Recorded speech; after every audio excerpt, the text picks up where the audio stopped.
যে উন্নতির মাধ্যমে দুনিয়াতে মুসলমানরা শাসন করেছিল। কি সেই শক্তির উৎস?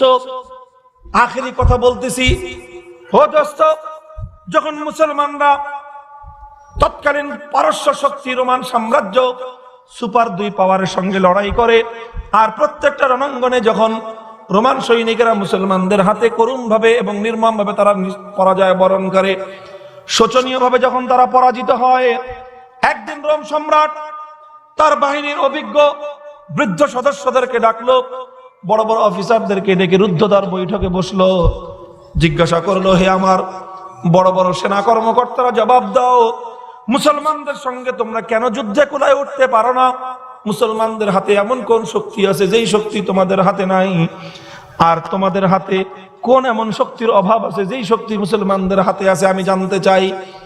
তোমরা সংখ্যায় বেশি, আমাদের সেনাবাহিনী অনেক বড়, আমাদের সেনাদের সৈনিকদের অস্ত্র ট্রেনিং তাদের উন্নত, সব দিক থেকে আমরা বেশি, আমরা উন্নত, কিন্তু যতগুলো যুদ্ধ হয় প্রত্যেকটা যুদ্ধে আমরা মুসলমানদের হাতে শোচনীয় ভাবে পরাজিত হই।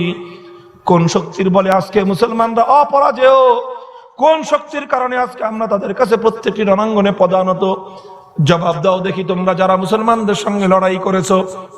কেউ কোনো কথা বলে না, গোটা মজলিস পিনপতন নীরব। একজন বৃদ্ধ সৈনিক দাঁড়িয়ে বলল, জাহাপনা গুস্তাখি মাফ করবেন, যদি আমাকে অভয় দেন, আমি বিভিন্ন রণাঙ্গনে মুসলিম বাহিনীর সঙ্গে লড়াই করেছি, আমাদের মধ্যে আর মুসলমানদের মধ্যে শক্তির তারতম্যটা কোথায় আমি খুঁজে বের করেছি। যদি আমাকে আপনি অভয় দেন তাহলে আমি প্রশ্নের জবাব দিতে পারি। রোম সম্রাট বলল যে হ্যাঁ, এই প্রশ্নের জবাব শুনবার জন্যই তো আমি আজকের মজলিস ডেকেছি।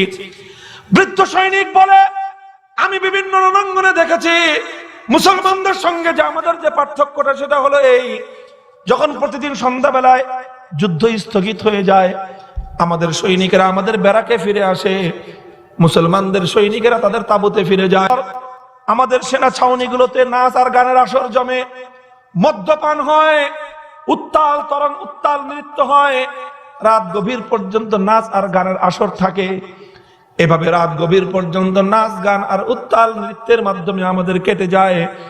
এরপরে একে একে করে সবাই ঘুমের মধ্যে বিভোর হয়ে যায়। রাত পেরিয়ে কোন দিক দিয়ে সকাল হয়ে গেছে খবর নাই।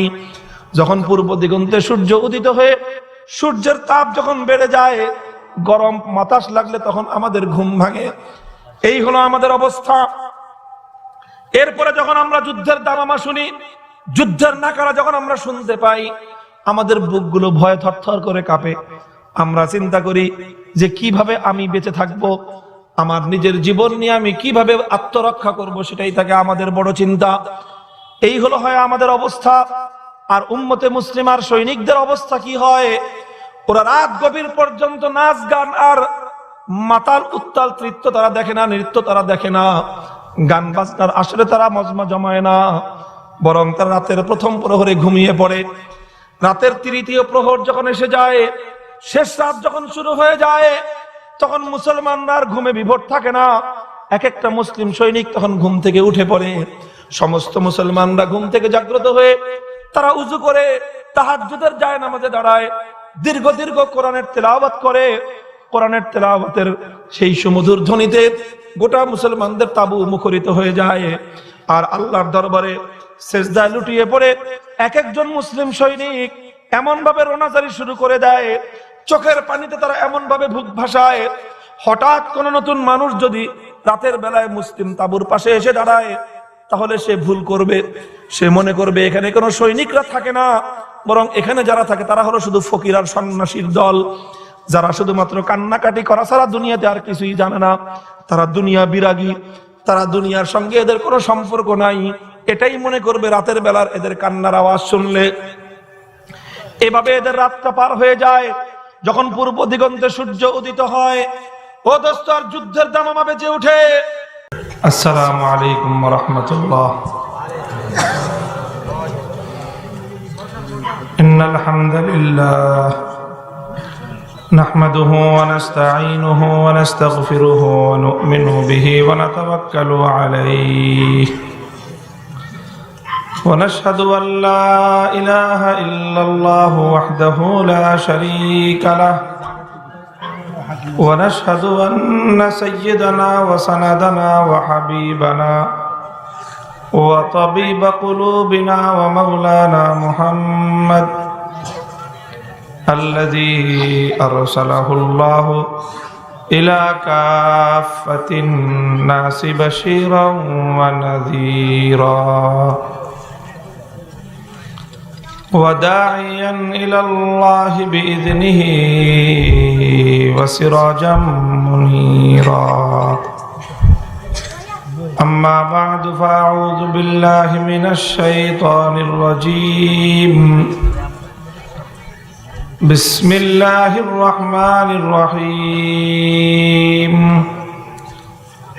يا أيها الذين آمنوا استعينوا بالصبر والصلاة إن الله مع الصابرين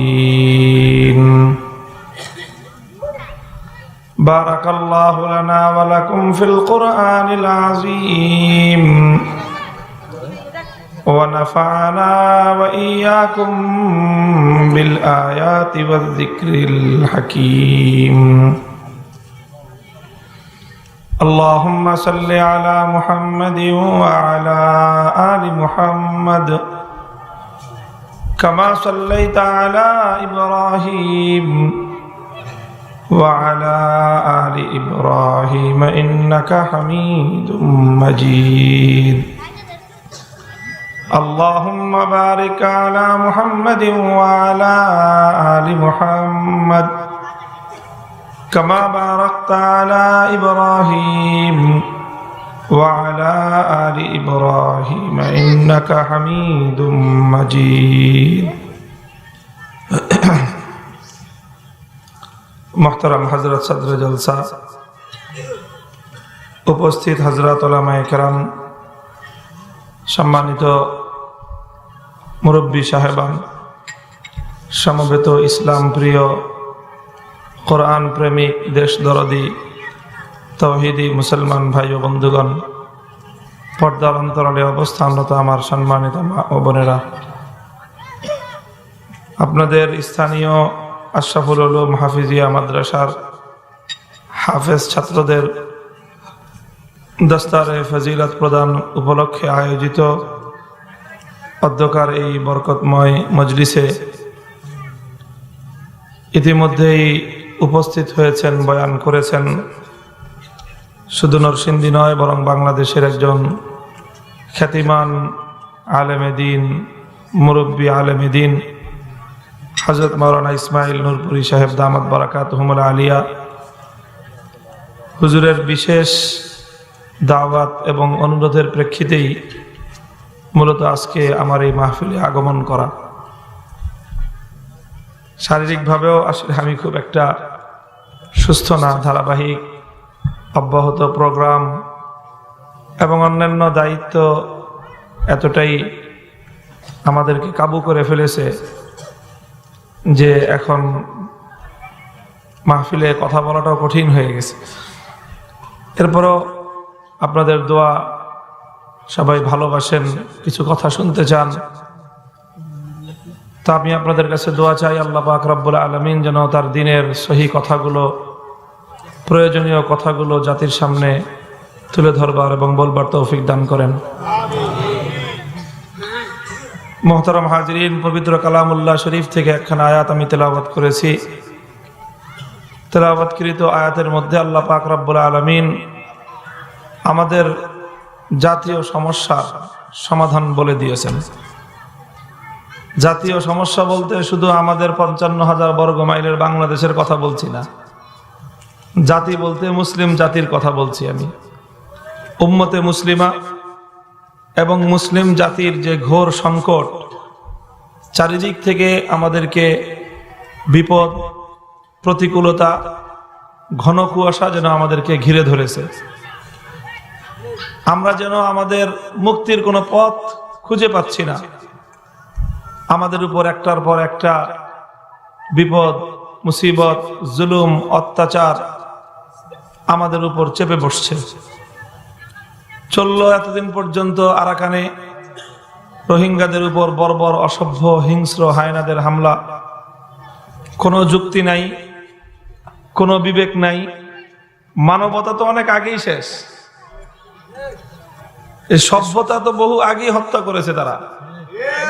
অসভ্যতা বর্বরতারও যে একটা মাত্রা থাকে, সেই মাত্রাও অতিক্রম করেছে অনেক আগে। অসভ্যতা, বর্বরতা, হিংস্র হায়নার দল, যে জঙ্গলের পশুও এতটা হিংস্র হয় না। একটা বাঘ, সিংহ, তারা শক্তিশালী প্রাণীগুলো দুর্বল প্রাণীদের উপর আক্রমণ করে ঠিক, কিন্তু কখন করে? যখন তার নিজের ক্ষুধা লাগে, নিজের প্রয়োজন হয়, নিজের ক্ষুধা নিবারণ করবার জন্য, নিজের চাহিদা এবং নিজের প্রয়োজনটুকু পূরণ করবার জন্য অসহায় প্রাণীগুলোকে মেরে খায়। কিন্তু বর্বর অসভ্য মায়ানমারের সামরিক জান্তা মগদস্যুরা, তারা যে রোহিঙ্গা আরাকানের 1 মাসের ছোট্ট মাসুম শিশু সন্তানদেরকে ধারালো অস্ত্র দিয়ে কুপিয়ে কুপিয়ে হত্যা করতেছে, কি প্রয়োজন এদের? ওতে এদের কি লাভ হচ্ছে? কিছুই না। অর্থাৎ মানুষ এবং হিংস্রতা এত নিচু পর্যায়ে নেমে গেছে যে জঙ্গলের হিংস্র পশুগুলো মনে হয় আজকে লজ্জিত। এই হলো অবস্থা মায়ানমারের। এটা কোন রকম একটা অবস্থায় যেতে না যেতেই সারা পৃথিবী জুড়ে আজকে সারা দুনিয়ার সবচেয়ে বড় ক্ষমতাধর যে ব্যক্তিটা, মনে হচ্ছে সারা দুনিয়ার সবচেয়ে বড় মাতাল হয়েছে সে। তাহলে এত বড় একটা জাতি, বিশ্ব নেতৃত্ব যার হাতে, সে এরকম একটা মাতাল উম্মাদের মতো একটা ঘোষণা দিয়ে বসলো যে কি, জেরুজালেম ইসরায়েলের রাজধানী হবে। ইসরায়েল একটা জারজ রাষ্ট্র, যে রাষ্ট্রের অস্তিত্ব এখনো পর্যন্ত পৃথিবীতে স্বীকৃত নয়। দুনিয়ার 250 কোটি মুসলমান আজও পর্যন্ত ইসরায়েলকে রাষ্ট্র বলে স্বীকৃতি দেয় নাই, এবং তাদের সেখানে জন্মটাই অবৈধ। গায়ের জোরে তারা সেখানে প্রতিষ্ঠিত। সেখানে ইসরায়েলের মতো একটা জারজ অসভ্য বর্বর রাষ্ট্র তাদের রাজধানীকে স্থানান্তরের ঘোষণা দিল এমন একটা জায়গায় যেটা বিশ্ব সভ্যতার অন্যতম একটা প্রাণ কেন্দ্র। জেরুজালেম হাজার হাজার বছরের ঐতিহ্যবাহী নগরী, যে নগর সম্পর্কে আল্লাহর কোরআন বলেছে, সুবহানাল্লাযী আসরা বিআবদিহি লাইলাম মিনাল মাসজিদিল হারাম ইলাল মাসজিদিল আকসা আল্লাযী বারাকনা হাওলাহু লিনুরিয়াহু মিন আয়াতিনা ইন্নাহু হুয়াস সামিউল বাসীর। আল্লাহ পাক এই মসজিদে আকসাকে কেন্দ্র করে এর আশেপাশে হাজার বছর ধরে আল্লাহ পাক বরকতের বৃষ্টি নাজিল করেন। অনবরত খোদার রহমত এবং বরকত নাজিল হয় এই মাটিতে। এই মসজিদে আকসার মধ্যে আল্লাহ পাক রব্বুল আলামিন আমাদের নবী মুহাম্মদ আরবি সাল্লাল্লাহু আলাইহি ওয়াসাল্লামকে এই ভূপৃষ্ঠের মধ্যে সর্বোচ্চ মর্যাদায় অধিষ্ঠিত করেছেন। আল্লাহ নবীজিকে আল্লাহ কত রকম মর্যাদা দিয়েছেন, কত উচ্চ মর্যাদা দিয়েছেন, এটা বয়ান করে বক্তব্য রেখে আমার পক্ষে তো বয়ান করে শেষ করা সম্ভব না। শুধু আমি না, সারা দুনিয়ার সমস্ত মানুষ মিলে কিয়ামত পর্যন্ত আখেরি পয়গম্বরের মর্যাদা এবং সম্মান বলতে থাকবো আমরা, কিন্তু আল্লাহর নবীর মর্যাদা বর্ণনা করে শেষ করা। তবে কিছু কিছু বিশেষ বিশেষ মর্যাদার কথা আমরা বলতে পারি। তো সেইভাবে বলা যায় যে এই মসজিদে আকসা এটা হলো শেষ নবীর সর্বশ্রেষ্ঠ মর্যাদার অনন্য দৃষ্টান্ত এবং অনন্য প্রমাণ। এটা হেরিটেজ অফ ওয়ার্ল্ড, বিশ্ব সভ্যতার অনেক নিদর্শন বলে আজকে স্বীকৃতি দেওয়া হচ্ছে না বিভিন্ন প্রতিষ্ঠানকে, বিভিন্ন বক্তব্যকে, বিভিন্ন ব্যক্তিকে। তো মসজিদে আকসার অনেক ঐতিহ্য রয়েছে। এটা অনেক পয়গম্বরদের এটা স্মৃতিধন্য জায়গা। সুলাইমান আলাইহিস সালাতু ওয়াস সালামের হাতে প্রতিষ্ঠিত এই মসজিদে আকসা, মুসা আলাইহিস সালাম, ঈসা আলাইহিস সালাম সহ অনেক পয়গম্বরদের স্মৃতিধন্য এই মসজিদে আকসা।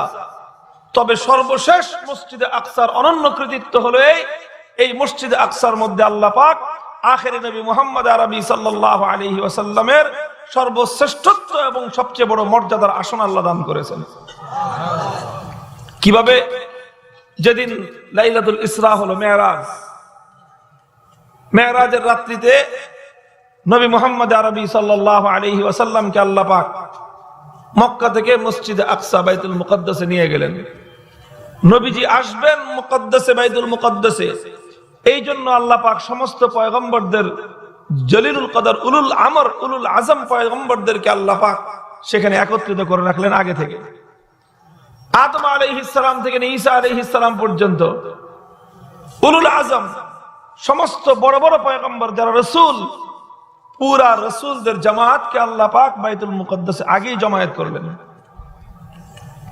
সেখানে আমাদের নবী গেলেন সমস্ত নবীরা তার অভ্যর্থনা জানানোর জন্য, তাকে ওয়েলকাম করবার জন্য, তাকে সম্ভাষণ জানানোর জন্য পূর্ব থেকে আল্লাহর পক্ষ থেকে তারা সেখানে দায়িত্বপ্রাপ্ত। সমস্ত নবীগণ আমাদের নবীজিকে ইস্তেকবাল করলেন, সম্ভাষণ জানালেন, ওয়েলকাম করলেন, স্বাগত জানালেন। সব নবীদের সঙ্গে যখন দেখা হলো, সাক্ষাৎ হলো, এরপরে একটা জামাতে নামাজ কায়েম হলো। জামাতে নামাজ কায়েম হলো, এটা জামাতুল আম্বিয়া। পৃথিবীতে এর চেয়ে উত্তম কোন মসজিদে, এর চেয়ে উত্তম কোন জামাত দুনিয়াতে আর কোনোদিন কায়েম হয় নাই, যে একসঙ্গে সমস্ত উলুল আজম পয়গম্বরগণ এক জামাতে নামাজ আদায় করতেছেন। যেখানে আদম আলাইহিস সালাম আছেন, ইব্রাহিম আলাইহিস সালাম আছেন, নূহ আলাইহিস সালাম আছেন, ইসমাইল আলাইহিস সালাম আছেন, মুসা আলাইহিস সালাম আছেন, সুলাইমান আলাইহিস সালাম আছেন, হযরত ঈসা আলাইহিস সালাম আছেন, ইয়াহইয়া আলাইহিস সালাম আছেন, হযরত ইয়াকুব আছেন, ইউসুফ আলাইহিস সালাম, সমস্ত জলিলুল কদর পয়গম্বরদের জামাত। মর্তবে क्या क्या दिए, मर्तबे क्या क्या दिए शबे मेराज में, अंबिया सब मुक्तदी थे और इमामत आपकी, अंबिया सब मुक्तदी थे और इमामत आपकी। समस्त পয়গম্বরদের জামাত। প্রশ্ন আসলো ইমামতি করবেন কে? কে ইমাম হবেন আজকে এই জামাতুল আম্বিয়ার? মুহতারাম হাজিরিন, ইমামতের জন্য হযরত আদম থেকে ঈসা আলাইহিস সালাতু ওয়াস সালাম পর্যন্ত আর কোন পয়গম্বর নির্বাচিত হননি, বরং সমস্ত পয়গম্বরদের সম্মিলিত মতের ভিত্তিতে আমার আল্লাহ পাক রব্বুল আলামিনের পক্ষ থেকে ফয়সালা, আল্লাহর পক্ষ থেকে চূড়ান্ত সিদ্ধান্তের প্রেক্ষিতে সমস্ত পয়গম্বরদের জামাতের ইমামের জন্য, ইমামতির জন্য ইমাম হিসেবে আল্লাহ পাক আখেরি পয়গম্বর নবিয়ুল আম্বিয়া নবী মুহাম্মদ আরবি সাল্লাল্লাহু আলাইহি ওয়াসাল্লামকে আল্লাহ পাক নির্বাচন করলেন।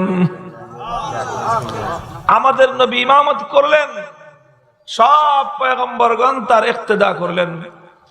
প্রমাণিত হয়ে গেল, প্রতিষ্ঠিত হয়ে গেল, প্রদর্শিত হয়ে গেল যে সমস্ত নবীদের সর্বশ্রেষ্ঠ নবী হলেন মুহাম্মদ আরবি সাল্লাল্লাহু আলাইহি ওয়াসাল্লাম। মসজিদে আকসা সেই অনন্য ঘটনার নজির, অনন্য ঘটনার দৃষ্টান্ত। কিয়ামত পর্যন্ত এই মসজিদে আকসা আখেরি পয়গম্বরের শ্রেষ্ঠত্বের স্মারক হিসেবে পৃথিবীতে সাক্ষ্য দিবে। প্রশ্ন আসতেছে, বলতেছে যে মসজিদে আকসা তো অন্যান্য ধর্মাবলম্বীদেরও তীর্থস্থান, তাদেরও পবিত্র স্থান, খ্রিস্ট ধর্মেরও পবিত্র স্থান, ইহুদি ধর্মেরও পবিত্র স্থান, মুসলমানদেরও পবিত্র স্থান, মুসলমানদের প্রথম কিবলা। তো সব ধর্মের পবিত্র স্থান শুধু মুসলমানদের হাতে থাকবে কেন? প্রশ্ন কেউ করতে পারে, আসতে পারে। প্রশ্নের জবাব পরিষ্কার, মুসলমানরা তো মসজিদে আকসা গায়ের জোরে দখল করে নাই। মুসলমানরা মসজিদে আকসা গায়ের জোরে দখল করে নাই। বংশ পরম্পরায় মসজিদে আকসার অধিবাসী যারা ছিল, মসজিদে আকসার জেরুজালেম নগরীতে যারা ইহুদি ছিল, তারা কালক্রমে ইসলামের কালজয়ী আদর্শের সামনে নিজেরা সারেন্ডার করে, আত্মসমর্পণ করে তারা ইসলাম কবুল করেছে। যুগের পর যুগ এই জেরুজালেম নগরী 1400 বছর পর্যন্ত ইসলামের শাসনে এবং ইসলাম মুসলমানদের সভ্যতায় লালিত পালিত হয়েছে। আজকে কেন 1400 বছর পর গায়ের জোরে সেখানে ইহুদিদেরকে প্রতিষ্ঠিত করা হবে? মুহতারাম হাজিরিন, ইসলাম জেরুজালেমে কায়েম হয়েছে, ইতিহাস, স্মরণীয় ইতিহাস। গায়ের জোরে ইসলাম জেরুজালেম বিজয় করে নাই। ইতিহাস আমরা পড়েছি, ইতিহাস আমরা জেনেছি জেরুজালেম মুসলমানদের হাতে এসেছিল কিভাবে। মুহতারাম হাজিরিন, রাসূল সাল্লাল্লাহু আলাইহি ওয়াসাল্লামের শহর মদিনা থেকে খলিফাতুল মুসলিমিন ওমর ফারুক রাদিয়াল্লাহু তাআলা আনহুর যুগে তিনি কাফেলা পাঠিয়েছিলেন জেরুজালেমে তাদের সঙ্গে কথাবার্তা বলবার জন্য, আলোচনা করবার জন্য। জেরুজালেমের ইহুদিরা বলল, আলোচনা তোমাদের সঙ্গে নয়, আমরা আলোচনা যদি করতে হয় সরাসরি তোমাদের খলিফার সঙ্গে করব। তোমাদের খলিফাকে আসতে বলো জেরুজালেমে। ওমর ফারুক রাদিয়াল্লাহু তাআলা আনহু বললেন, ঠিক আছে, আমি আসতেছি, আমি জেরুজালেমে যাব। সোনার মদিনা থেকে 1000 মাইলের দূরত্বের পথ জেরুজালেমে তিনি রওনা করলেন। সিম্পল, সাধারণ ভাবে, মামুলি ভাবে। অর্ধ জাহানের খলিফা, মহান রাষ্ট্রনায়ক একটা সিম্পল উটের পিঠে আরোহণ করলেন, সঙ্গে গোলাম, ছোট্ট কাফেলা। গোলাম খলিফার উটের রশি ধরে টেনে নিয়ে যায়। কিছুদূর পথ চলবার পর খলিফা ওমর ফারুক রাদিয়াল্লাহু আনহু উটের পিঠ থেকে নেমে পড়লেন। গোলামকে ডাক দিয়ে বললেন, গোলাম, এতক্ষণ পর্যন্ত আমি উটের পিঠে আরোহণ করেছি, এবার তোমার পালা, তুমি এবার উটের পিঠে আরোহণ করবে, আমি খলিফা তোমার উটের রশি ধরে টানব। গোলাম বলেছিল, খলিফা, এটা কি করে সম্ভব? আমি একজন গোলাম, কৃতদাস, আপনি আমার শুধু মনিব আর মালিক নন, আপনি হলেন অর্ধ জাহানের খলিফাতুল মুসলিমিন, তাম পৃথিবীর অপ্রতিদ্বন্দ্বী রাষ্ট্রনায়ক। আল্লাহর এই আসমান আর জমিনের মধ্যখানে দুনিয়ার কোন মানুষ আপনার চোখের দিকে তাকিয়ে কথা বলবার মতো সাহস নাই। এমন একজন প্রতাপশালী রাষ্ট্রনায়ক, মহান ক্ষমতার মালিক হয়ে আপনি আমার মতো একজন নগণ্য কৃতদাসের উটের রশি ধরে টানবেন, এটা কি করে কল্পনা করা যায়? খলিফা ওমর ফারুক জবাব দিয়েছিলেন, রে গোলাম, দুনিয়ার মানুষ আমার মধ্যে আর তোর মধ্যে শুধুমাত্র চাকর আর মনিবের সম্পর্কই জানে, আমার মধ্যে আর তোর মধ্যে মালিক আর গোলামের সম্পর্কই শুধুমাত্র জানে। কিন্তু আমরা এমন এক পয়গম্বরের আদর্শ গ্রহণ করেছি, আমার সে পয়গম্বর আমার আর তোর পরিচয় বর্ণনা করে দিয়েছেন। ইখওয়ানুকুম খাবালুকুম জাআলাহুমুল্লাহু তাহতা আইদিকুম ফামান কানা আখুহু তাহতা ইয়াদিহি ফালইউতি'মহু মিম্মা ইয়াকুল ওয়ালইউলবিসহু মিম্মা ইয়ালবাস। আমাদের পয়গম্বর বলেছেন, তোমাদের অধীনস্থ যে সকল মানুষগুলো, তাদের সঙ্গে শুধুমাত্র মালিক আর গোলামের সম্পর্কই নয়, তাদের সঙ্গে শুধুমাত্র মনিব আর চাকরের সম্পর্কই নয়, বরং সর্বপ্রথম তাদের সঙ্গে তোমাদের সম্পর্ক হলো তোমরা তাদের ভাই, তারা তোমাদের ভাই। ও গোলাম, আমার নবী আমাদের আদর্শের প্রতীক, আমাদের উসওয়া মুহাম্মদ আরবি সাল্লাল্লাহু আলাইহি ওয়াসাল্লাম আমার মধ্যে আর তোর মধ্যে শুধুমাত্র মনিব আর গোলামের সম্পর্ক দেখেন নাই, বরং প্রথম বলেছেন ইখওয়ানুকুম, তারপরে বলেছেন খাওয়ালুকুম। আগে তুই আমার ভাই, তারপরে তুই আমার গোলাম। আগে ভাই, ভ্রাতৃত্বের সম্পর্ক আগে, তারপরে মালিক আর মনিব, মালিক আর গোলামের সম্পর্ক পরে। মুহতারাম হাজিরিন, পৃথিবীতে মানবতার ইনসানিয়ত কাকে বলে? মানুষ হিসেবে মানুষের মূল্যায়ন, সমাজের উঁচু আর নিচু শ্রেণীর মধ্যখানের সমস্ত ভেদাভেদের দেয়াল ভেঙে গুড়িয়ে দিয়েছে দুনিয়াতে ইসলাম। আজকে যদি মানুষকে মানুষ হিসেবে মূল্যায়ন করবার প্রশ্ন আসে, যদি সমাজের মানব রচিত সমস্ত কৃত্রিম দেয়ালগুলো ভেঙে গুড়িয়ে দেওয়ার যদি আপনি কথা বলেন, তাহলে সর্বপ্রথম আপনাকে ইসলামের আদর্শের দিকে তাকাতে হবে। দুনিয়ার সভ্যতা আমরা পড়েছি, দুনিয়ার ইতিহাস আমরা পড়েছি। ও দুনিয়ার মানুষ, যখন ইউরোপিয়ানরা অসভ্যতার ঘোর অন্ধকারে নিমজ্জিত ছিল, যখন তারা কালো আর সাদা চামড়া দেখে মানুষকে মূল্যায়ন করত, যখন তারা কালো চামড়ার মানুষগুলোকে মানুষ বলে স্বীকার করত না, আফ্রিকার কালো মানুষগুলোকে ধরে ধরে নিয়ে গিয়েছিল আমেরিকা আবাদ করবার জন্য। কিভাবে নিয়ে গিয়েছিল ইতিহাস দুনিয়ার মানুষ ভুলে যায় নাই।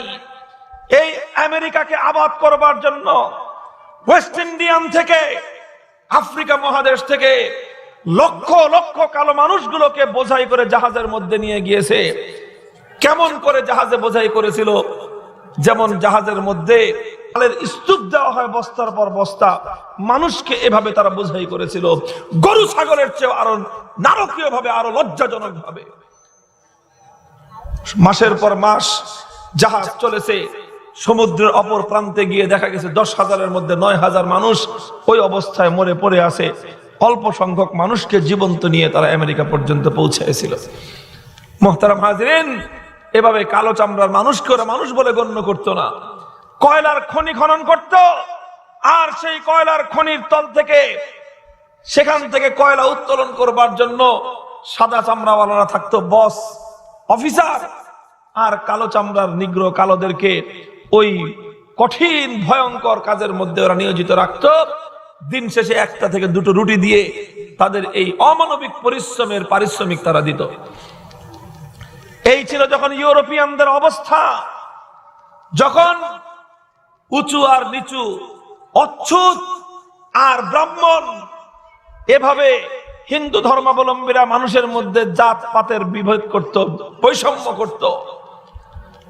যখন মানুষকে মুচি, চামার, এই ধরনের সমাজের নিম্ন শ্রেণীর মানুষগুলো ঘরের মধ্যে প্রবেশ করলে ব্রাহ্মণের সেই ঘরে থাকা অবৈধ হয়ে যেত। কোন পাত্রে পানি পান করলে সেই পাত্র উচ্চ বর্ণের কোন হিন্দু সেই পাত্র আর পানি পান করতো না। সে ঘরের মধ্যে কোন মুসলমানের সন্তান ঢুকলে ওই ঘর 3 বার ধুয়ে পরিষ্কার করতো, পাক করতো গরুর গোবর দিয়ে। এই ছিল যখন দুনিয়ার সভ্যতা। ইসলাম সে অসভ্যতার যুগে এসে দুনিয়াতে এলান করলো, আল্লাহর কোরআন ঘোষণা করলো, ইয়া আইয়ুহান নাস ইন্না খালাকনাকুম মিন যাকারিন ওয়া উনসা ওয়াজআলনাকুম শুউবান ওয়া ক্বাবাইলা লিতাআরাফু ইন্না আকরামাকুম ইনদাল্লাহি আতকাকুম। হে মানুষ, তোমার ভিতরের যোগ্যতা ছাড়া তোমাদের মধ্যে ভেদাভেদের আর কোনো কারণ নাই। সাদা চামড়া, লা ফাজলা লি আরাবিন আলা আজম, আরব আজম ভেদাভেদ নাই। কালো সাদা ভেদাভেদ নাই। ইউরোপ আফ্রিকা ভেদাভেদ নাই।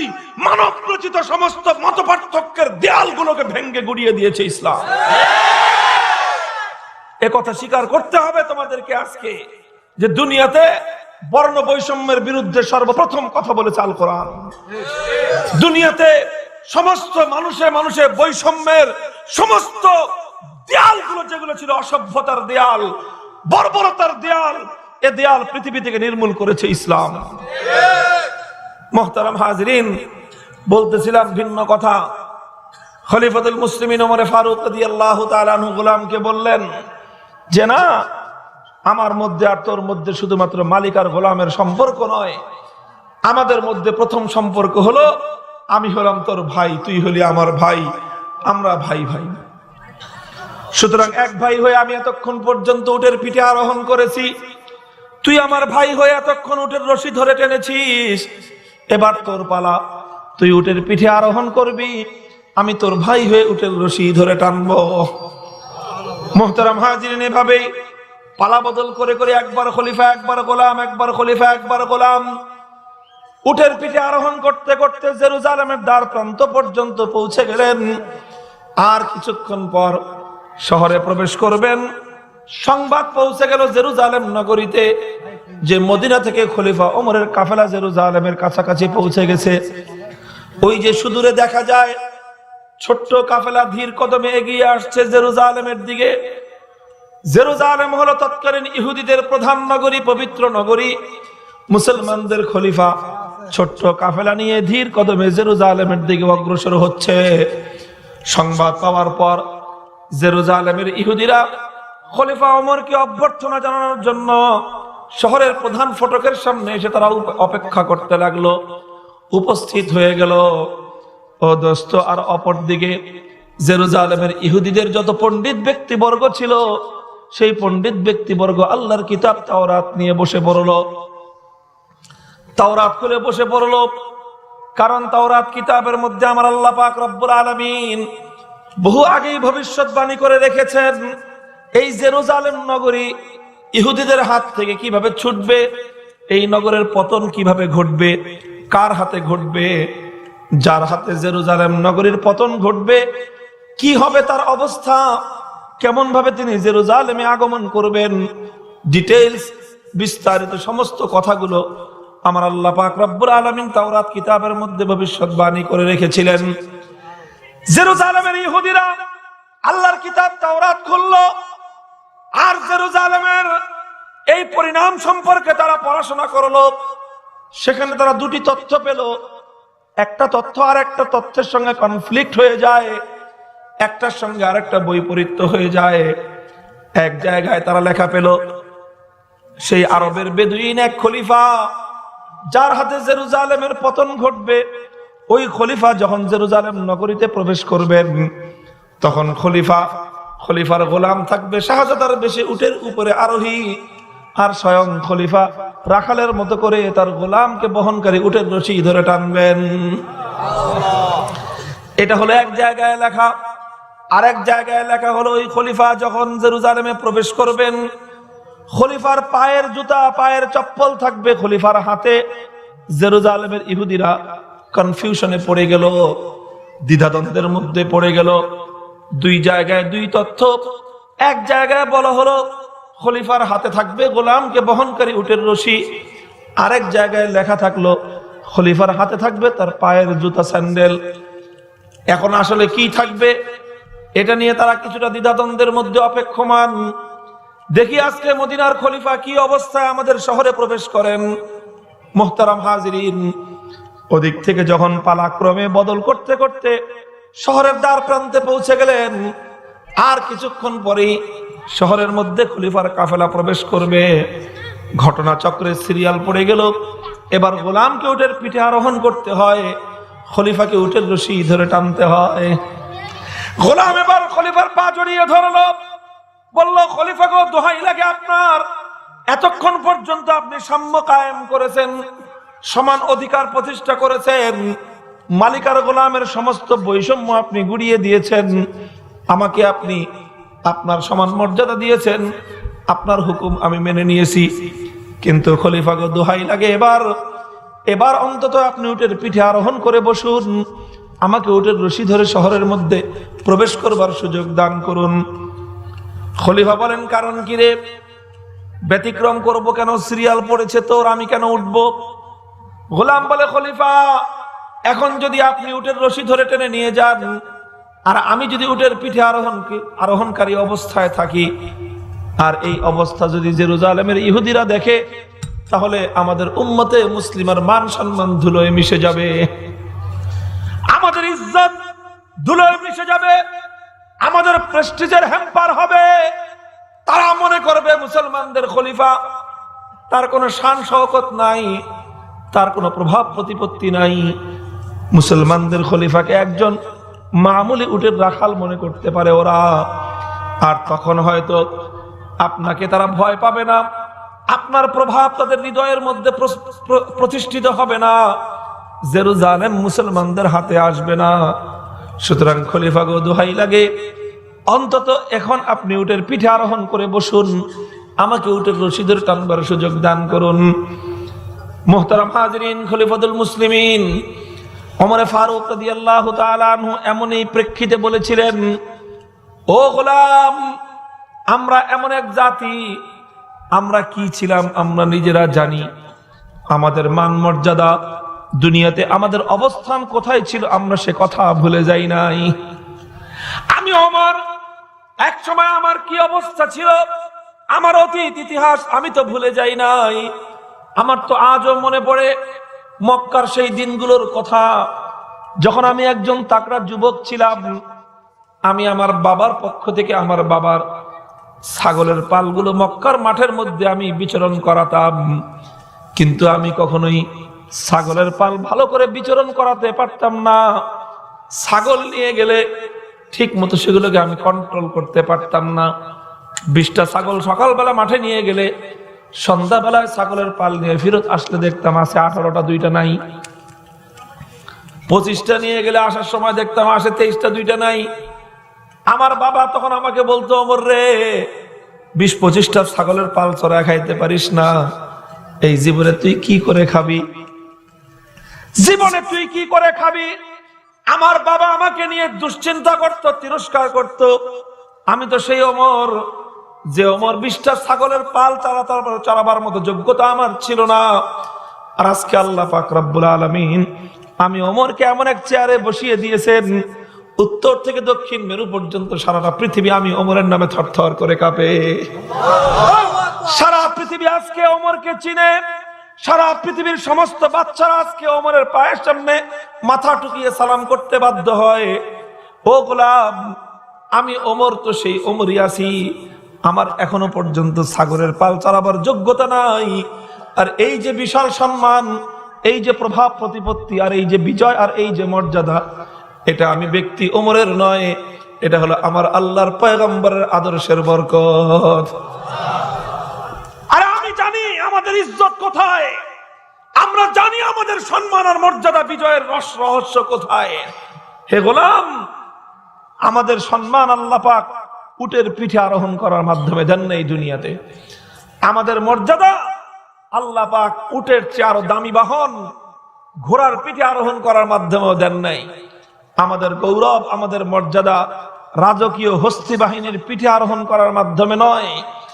আমাদের মর্যাদা, আমাদের গৌরব দামি দামি 3 কোটি টাকা দিয়ে BMW গাড়ি হাঁকাইয়া নয়। আমাদের গৌরব ব্যক্তিগত হেলিকপ্টার নিয়ে জনগণের মাথার উপর চক্কর খাওয়ার মাধ্যমে নয়। নাহনু কওমুন আ'আজ্জানাল্লাহু বিল ইসলাম, নাহনু কওমুন আ'আজ্জানাল্লাহু বিল ইসলাম। এই পৃথিবীতে আমরা তো সেই জাতি, সারা দুনিয়াতে যাদের মর্যাদা প্রতিষ্ঠিত হয়েছে একমাত্র আল্লাহর কোরআন এবং নবীর সুন্নাহর আদর্শের মাধ্যমে। সুতরাং যতদিন আমরা এই আদর্শের উপর থাকবো আমাদের মর্যাদা থাকবে। এই আদর্শ আমরা ছেড়ে দেব, আমাদের বিশাল মর্যাদার আকাশচুম্বী প্রাসাদ তাসের ঘরের মতো লুটিয়ে পড়বে। আজ মুসলমানদের সব আছে, সব আছে, কিসের অভাব? উম্মতে মুসলিমার কিসের অভাব? টাকার অভাব। টাকার অভাব মুসলমানদের হাতে নাই। আল্লাহ পাক রব্বুল আলামিন মুসলমানদের মাটির পরতে পরতে পৃথিবীর সমস্ত মূল্যবান সম্পদগুলি আল্লাহ ছড়িয়ে দিয়েছেন। কিসের অভাব মুসলমানদের? সংখ্যার অভাব। 250 কোটি আজকে মুসলমান। কিসের অভাব মুসলমানদের কাছে? রাষ্ট্রের অভাব। 55টা মুসলিম কান্ট্রি ওআইসি ভুক্ত মুসলমানদের কোনো কিছুর অভাব নাই। দোস্ত, অভাব আছে তো একটা জিনিসেরই অভাব আছে, উম্মতে মুসলিমা কোরআন সুন্নাহর আদর্শ ছেড়ে দিয়েছে। বলছিলাম জেরুজালেমের ইতিহাস বলবো কি করে আসলে মুসলমানদের হাতে। খলিফা ওমর ফারুক রাদিয়াল্লাহু তাআলা আনহু গোলামকে বললেন, যে গোলাম, সারা দুনিয়া ওলটপালট হতে পারে, দুনিয়ার মানুষ আমাকে শুধু উটের রাখাল নয়, আমাকে টয়লেটের সুইপার মনে করতে পারে, রাস্তার ঝাড়ুদার মনে করতে পারে। দুনিয়ার মানুষ আমাকে কি মনে করলো, জেরুজালেমের ইহুদিরা আমাকে কেমন সম্মান করলো আর অসম্মান করলো, এগুলো দেখবার সময় আমার নাই। আমি আল্লাহর পয়গম্বরের গোলাম।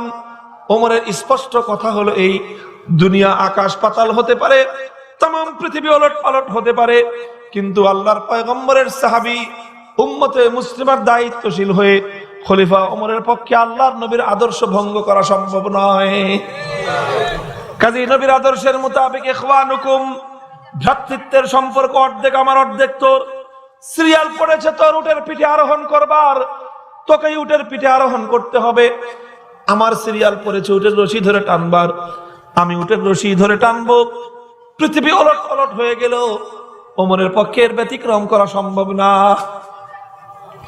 গোলামকে উটের পিঠে বসিয়ে খলিফা ওমর উটের রশি ধরে ধীর কদমে এগিয়ে চলছেন জেরুজালেমের দিকে। কয়েক কদম মাত্র বাকি আছে, এমন সময় হঠাৎ করে খলিফার পায়ের চপ্পলের ফিতা ছিঁড়ে গেল। পায়ের চপ্পলের ফিতা ছিঁড়ে গেল। সেরা জুতা অর্ধ জাহানের খলিফা, তার জামার মধ্যে তালি দেওয়া সেরা জামা পরিহিত অবস্থায় নিতান্ত মামুলি একটা চপ্পল পরা, যার ফিতা ছিঁড়ে গেল। সেরা স্যান্ডেল বহন করবার মতো খলিফার সঙ্গে কোনো চামচা নাই, কোনো পাতি নেতা নাই, কোনো খাদেম নাই। খলিফা ওমর ফারুক রাদিয়াল্লাহু তাআলা আনহু নিজের সেরা জুতা নিজ হাতে বহন করে নিলেন।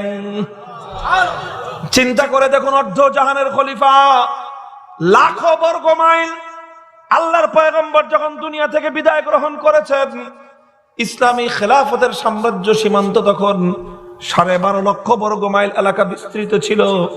অর্থাৎ আমাদের এই বাংলাদেশটার সমান 25টা দেশ একত্রিত করলে যত বড় এলাকা হবে, আল্লাহর পয়গম্বর নিজে এত বড় এলাকার মধ্যে ইসলাম কায়েম করে, খেলাফত কায়েম করে খলিফা আবু বকরের হাতে দিয়ে গিয়েছেন। খলিফা আবু বকরের যুগে ইসলামী সাম্রাজ্য আরো এক্সপান্ড করেছে। খলিফা ওমরের যুগে সাহাবায়ে কেরাম ইসলামের ঝান্ডা নিয়ে উঠতে, তারা চলতে চলতে সমুদ্রের প্রান্তে গিয়ে পৌঁছে গিয়েছিলেন।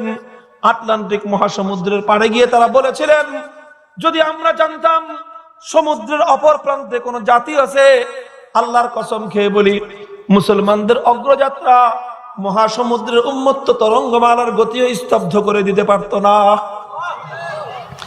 যতদূর পর্যন্ত গিয়েছে ইসলাম, ততদূর পর্যন্ত ইসলামের সাম্রাজ্য বিস্তার হয়েছে, খেলাফত কায়েম হয়েছে। সারা পৃথিবীর অর্ধজাহান তখন ইসলামের শাসনের অধীনে। এই বিশাল খেলাফতের খলিফা রাষ্ট্রনায়ক ওমরে ফারুক রাদিয়াল্লাহু তাআলা আনহু নিজের গোলামকে উটের পিঠে বহন করিয়ে, নিজে উটের এক হাতে উটের রশি, আর এক হাতে নিজের পায়ের ছেঁড়া জুতা, এই অবস্থায় শত্রুদের শহরে প্রবেশ করতেছেন।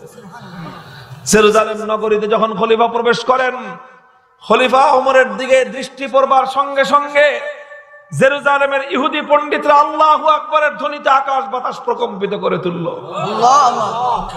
তাদের যে কথা বুঝে আসে নাই, খোদার কিতাব তাওরাতের তথ্য তাদের বুঝে এসেছিল না, কনফিউশনের কোন সমাধান তারা খুঁজে পাচ্ছিল না, যে খলিফার হাতে পায়ের জুতা থাকবে না, গোলামকে বহনকারী উটের রশি থাকবে।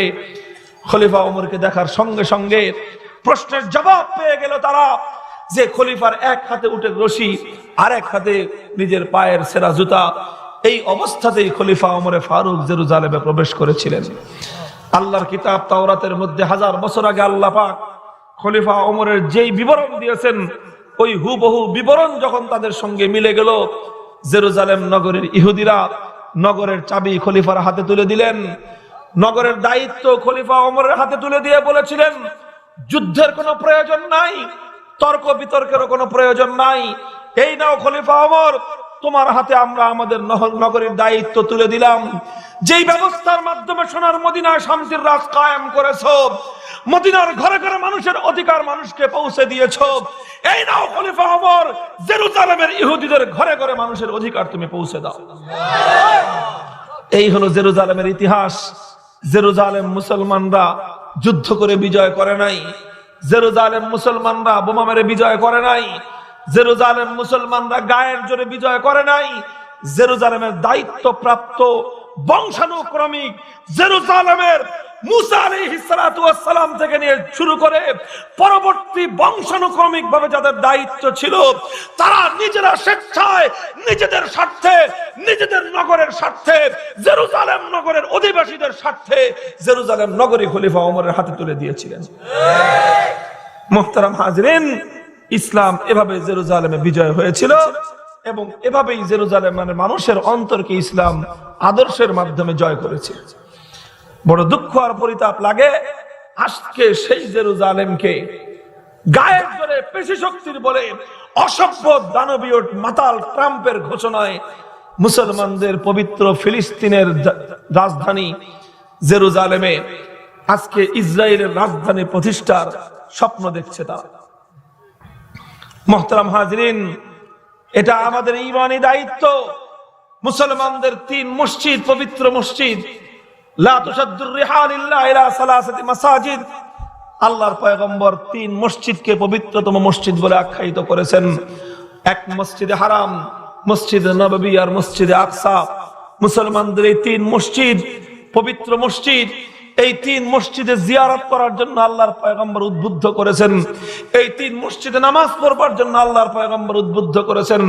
মসজিদে আকসায় 1 রাকাত নামাজ আদায় করলে পৃথিবীর অন্য যে কোনো মসজিদে নামাজ পড়ার চেয়ে 25,000 গুণ বেশি সওয়াব আল্লাহর নবী ঘোষণা করেছেন। মুহতারাম হাজরিন, মসজিদে আকসা বংশানুক্রমিক ভাবে মুসলমানদের হাতে, জেরুজালেম নগরী সভ্যতার ধারাবাহিকতায় মুসলমানদের হাতে, জেরুজালেম নগরী ঐতিহ্যগতভাবে ফিলিস্তিনের রাজধানী। আজকে জেরুজালেম নগরীর বিরুদ্ধে ট্রাম্প এই ঘোষণা করে দিয়ে সারা দুনিয়ার 200 কোটি মুসলমানদের বিরুদ্ধে সে 3য় বিশ্বযুদ্ধের ঘোষণা দিয়েছে।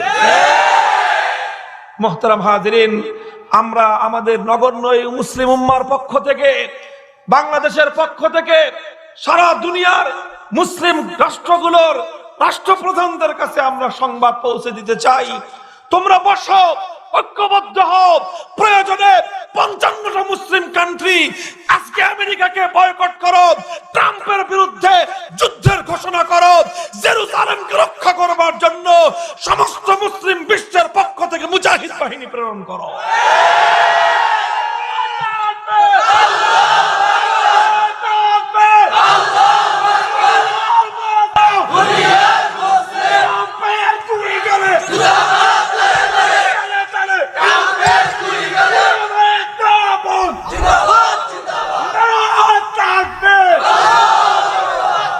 মোহতারাম হাজিরিন, কথা শুরু করেছিলাম একদিকে, চলে গেছে আরেক দিকে। প্রয়োজনীয় কথা, জেরুজালেমের এই বিষয় মামুলি কোনো বিষয় নয়। আল কুদসের মুক্তির জন্য সারা উম্মতে মুসলিম আজকে উত্তাল। আমাদের বাংলাদেশেও মানুষ প্রতিবাদ করছে, আরো বেশি প্রতিবাদ হওয়া উচিত। বাংলাদেশ বিশ্ব দরবারে প্রমাণ করা উচিত যে যেমনি ভাবে আল্লাহর পয়গম্বরের ইজ্জতের উপর আঘাত হানলে বাংলাদেশের মুসলমান কোনোদিন নীরব থাকে নাই। মসজিদে আকসার উপর আঘাত মানে হলো মসজিদে আকসা, আমি আগেই বলেছি শুরুতে, মসজিদে আকসা মুসলমানদের জন্য অনেক তাৎপর্যময় মসজিদ, কারণ এই মসজিদের মধ্যেই আল্লাহর পয়গম্বরের শ্রেষ্ঠত্ব আল্লাহ পাক প্রমাণ করেছেন। এই মসজিদে আকসার মধ্যে আল্লাহর পয়গম্বরকে আল্লাহ পাক ইমাম বানিয়েছেন। সমস্ত পয়গম্বরদেরকে আল্লাহ মুক্তাদি বানিয়ে আখেরি পয়গম্বরকে ইমাম বানিয়ে সর্বকালের সর্বশ্রেষ্ঠ মর্যাদার আসন আল্লাহ পাক তার পয়গম্বরকে দিয়েছেন। ইসলাম বিদ্বেষীরা জেরুজালেমকে শুধু মুছে ফেলতে চায় না, ওরা আখেরি পয়গম্বরের শ্রেষ্ঠত্বের স্মৃতি চিহ্ন মুছে ফেলতে চায়। ওরা শুধু জেরুজালেমকে দখল করতে চায় না, ওরা চায় মসজিদে আকসার এই ইসলামী ঐতিহ্যের নিশানাটুকু মুছে ফেলতে। পারবে না ইনশাআল্লাহ, ইনশাআল্লাহ পারবে না, যদি আমরা সারা দুনিয়ার মুসলমান সজাগ এবং সচেতন থাকি। মুহতারাম হাজিরিন, আর দু চারটি কথা বলে আমি আমার আলোচনা সমাপ্ত করব। আমি শুরু করেছিলাম যেই জায়গাটা থেকে, ইয়া আইয়ুহাল্লাযীনা আমানু ইসতাঈনু বিস-সাবরি ওয়াস-সালাহ ইন্নাল্লাহা মা'আস-সাবিরিন। প্রশ্ন করতে পারেন কেউ, হুজুর এই দানবীয় শক্তির বিরুদ্ধে আমরা লড়বো কি দিয়ে? আমেরিকার মাতাল ট্রাম্প বাহিনীর বিরুদ্ধে আমরা লড়বো কি দিয়ে? আজকে ইঙ্গো মার্কিন শক্তি সারা দুনিয়া ব্যাপী তারা আজকে ঐক্যবদ্ধ মুসলমানদের বিরুদ্ধে। আল কুফরু মিল্লাতুন ওয়াহিদা, গোটা উম্মতে মুসলিমার বিরুদ্ধে সারা দুনিয়ার কুফরি শক্তিগুলো আজকে সংঘবদ্ধ। এই কুফরি শক্তির বিরুদ্ধে আমেরিকার নেতৃত্বাধীন ইঙ্গো মার্কিন এই দানবীয় মাতাল শক্তির বিরুদ্ধে আমরা কি দিয়ে লড়বো? ও মুসলমান, আল্লাহর কোরআন আমাকে আর তোমাকে নিরস্ত্র করে দেয় নাই। আল্লাহর কোরআন আমাকে আর তোমাকে অসহায় ছেড়ে দেয় নাই। আল্লাহ পাক রব্বুল আলামিন তার আখেরি পয়গম্বর হাবিবের উম্মতকে আল্লাহ পাক রব্বুল আলামিন অসহায় করে দুনিয়াতে ছেড়ে যান নাই। আমার আল্লাহর কোরআন ঘোষণা করেছে, ইস্তাঈনু বিস-সাবরি ওয়াস-সালাহ, ইস্তাঈনু বিস-সাবরি ওয়াস-সালাহ। হে মুসলমান, আমি আল্লাহ পাক রব্বুল আলামিন তোমাদের জন্য এমন একটা শক্তি তৈরি করেছি যেই শক্তি আমেরিকার হাতে নাই, যেই শক্তি রাশিয়ার হাতে নাই, যেই শক্তি ইসরায়েলের হাতে নাই, যেই শক্তি দুনিয়ার কোন বেঈমানের হাতে নাই, যেই শক্তি একমাত্র মুসলমানদের হাতে রয়েছে। আর সেই শক্তির মোকাবেলা করবার মতো, সেই শক্তিকে রুখবার মতো কোন প্রতিরোধ শক্তি দুনিয়ার কোন কাফের হাতে নাই, দুনিয়ার কোন বেঈমানের হাতে নাই। আল্লাহ পাক রব্বুল আলামিন উম্মতে মুসলিমার জন্য এমন একটা অপ্রতিদ্বন্দ্বী শক্তি প্রস্তুত করেছেন। তবে দোস্ত, কথা হলো এই, সেই অপ্রতিদ্বন্দ্বী মহাশক্তি মুসলমানের হাতে আছে ঠিক, কিন্তু মুসলমান আজকে সেই শক্তি ব্যবহার করবার কৌশল জানে না। শক্তি আছে ঠিক, শক্তি ব্যবহার করতে পারে না। শক্তি আছে ঠিক, শক্তি প্রয়োগ করবার পদ্ধতি তাদের জানা নাই। ও মুসলমান, শক্তি যতই থাকুক না কেন, যদি তুমি সেটা প্রয়োগ করবার ক্ষমতা তোমার না থাকে, যদি সেই শক্তি প্রয়োগ করবার কৌশল তুমি না জানো, অনেক শক্তি থেকেও তুমি নিঃস্ব অসহায়, কথা ঠিক কিনা? শক্তি অনেক আছে কিন্তু তুমি ব্যবহার করতে জানো না। তোমার হাতে কাঁটা রাইফেল আছে, তুমি কিন্তু গুলি করতে জানো না। তোমার কাছে পিস্তল আছে কিন্তু গুলি কেমনে ছুটতে হয় তোমার জানা নাই। ও মুসলমান, শক্তি যতই থাকুক না কেন, শক্তি প্রয়োগ করবার কৌশল যদি জানা না থাকে, তাহলে সেই মহাশক্তি দিয়েও কোনো কাজ হয় না। কথা ঠিক কিনা? ওই যে গল্প বলি যে জঙ্গল থেকে বাঘের বাচ্চা ধরে আনছে, জঙ্গল থেকে বাঘের বাচ্চা ধরে আনছে একজন। এখন বাঘের বাচ্চাকে খাওয়াবে কিভাবে? বাড়িতে ছিল ছাগল আর ছাগলের বাচ্চা, ছাগলের বাচ্চার সাথে বাঘের বাচ্চাকে লাগায় দিছে ছাগলের দুধ খেতে। তো বাঘের বাচ্চার পেটে ক্ষুধা পাইছে ছাগলের দুধ, এটা কি ছাগলের দুধ না বাঘের দুধ তদন্ত করার দরকার তো ওর নাই, ওর দরকার হলো পেট ভরা। ছাগলের দুধ খাইছে, তো দেখলো ভালোই যে বাঘের বাচ্চা তো ছাগলের দুধ খায়। তো এইভাবেই বাঘের বাচ্চা ছাগলের বাচ্চার সাথে দুধ খেতেছে, দিন যায় মাস গড়ায়, ছাগলের বাচ্চাও আস্তে আস্তে বড় হয়, বাঘের বাচ্চাও বড় হয়। তো ছাগলের বাচ্চা একটু বড় হলে তো মাথায় শিং গজায়, তাই না? আরে মাথায় শিং হয় না? আর বাঘের বাচ্চার মাথায় শিং গজায়? তো ছাগলের মাথায় যখন শিং গজায় তখন দেখবেন ছাগলের তাফালিং বেড়ে যায়। লক্ষ্য করছেন কোনদিন যে ছাগল যখন নতুন নতুন শিং উঠে তখন দেখবেন পিচ্ছি ছাগল এটা কুত্তার সঙ্গে গুতাগুতি লাগে। ছাগলের মাথায় যখন শিং গজায় তখন সবকিছু থেকে গুতা দেয়, বাঁশের মধ্যে, গাছের মধ্যে, বেড়ার মধ্যে যা পায় ওখানে গিয়ে খালি গুতাগুতি করে, একটা একটা সাথে লাগে। এই ছাগলের বাচ্চা নতুন শিং গজাইলে আর ব্যাং যখন নতুন পানি পায় তখন এই ব্যাঙের তাফালিং বাড়ে, আর পাতি নেতা যখন নতুন ক্ষমতা পায়। এই হলো তিন শ্রেণী। আসল যারা সম্ভ্রান্ত নেতৃত্বের অধিকারী তারা না, যারা হঠাৎ করে টোকাই থেকে নেতা হয়। আর যেই ব্যাং কোনা ব্যাং নতুন পানি পায় আর ছাগলের বাচ্চা যখন নতুন শিং গজায়, তো এই তিন শ্রেণী এদের উৎপাতে এলাকায় থাকা কঠিন হয়ে যায়। তো ছাগলের যখন শিং গজাইছে তো গুতাগুতি লাগে, বাঘের বাচ্চার সাথে গুতাগুতি লাগে। তো বাঘের মাথা তো থাকে নরম নরম, তো বাঘের বাচ্চাও ছাগলের গুতা দেয়, গুতা দিলে আরো ব্যথা পায়। আর ছাগলের বাঘের বাচ্চা খালি কান্দে যে হায় হায়, ওগো সবটির মাথায় শিং আছে, আমার মাথায় কি নাই? শিং নাই, তা আমি গুতাগুতি করবো কি দিয়ে? এখন কান্দে যে আমার মাথায় শিং নাই, আর অপেক্ষা করে যে আমার মাথায় যেদিন শিং গজাবে আমি সেদিন তোদেরকে গুতায় সাইজ করব। আচ্ছা বলেন তো, বাঘের মাথায় কয় বছর বয়সে শিং হবে? এই কিয়ামত পর্যন্ত কোনোদিন বাঘের মাথায় শিং গজাবে? কারণ বাঘ যদি অপেক্ষা করে যে আমার মাথায় যেদিন শিং গজাবে আমি সেদিন ছাগলকে গুতা দিব, তো কিয়ামত পর্যন্ত এই বাঘ ছাগলের সাথে পারবে? তো একদিন দেখা গেল যে মাঠের মধ্যখানে ছাগলের পাল চড়তেছে, সাথে ছাগলের বাচ্চা, বাঘের বাচ্চা সব একসাথে। সব ছাগলের বাচ্চা মিলে বাঘের বাচ্চাটাকে নিয়ে তামাশা শুরু করছে। একটা মাথায় গুঁতা দেয়, একটা বুকের মধ্যে, একটা পিঠের মধ্যে। সব ছাগলের বাচ্চা তামাশা করতেছে আর বাঘের বাচ্চাটা খালি কাঁদতেছে, অত হায় হায় উতাস করতেছে যে আমার শিং নাই, শিং নাই।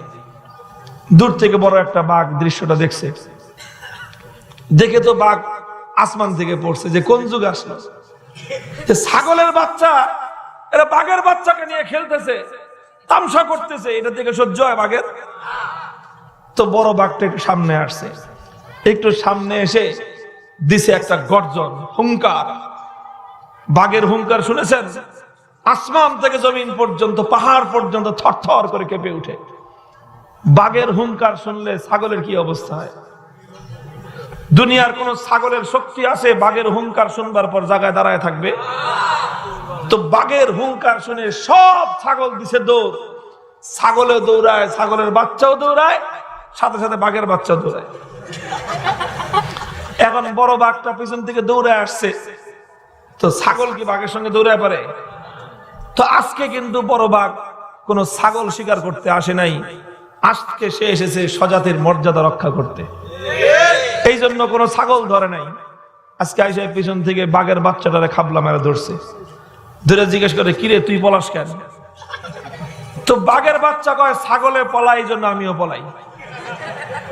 ছাগলের সাথে থাকতে থাকতে বাঘের বাচ্চার চরিত্র কার মতো হয়েছে? ছাগলের মতো হয়েছে।